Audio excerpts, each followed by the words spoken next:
Hey guys, Wags with Ironman 4x4, and today I wanted to tell you about our new lift and level spacer block suspension line that's coming out for a big range of trucks.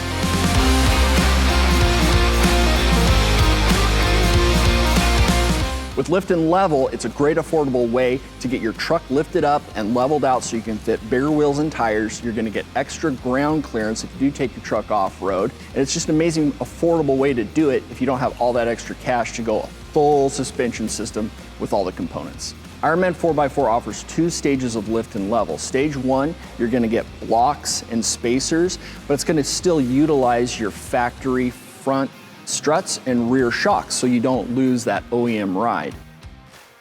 Our front strut top spacers are machined from billet aluminum and they're all anodized, so you're gonna get great corrosion resistance.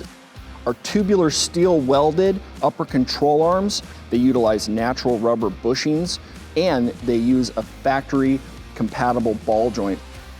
Our rear lift blocks are sand cast steel and E-coated for maximum corrosion resistance. And don't forget, our Stage 2 kit comes with these extended travel front struts and rear shocks. Lift and level is another great option from Ironman 4x4, and if it's gonna suit what you're trying to do, head over to ironman4x4america.com. We'll hook you up over there.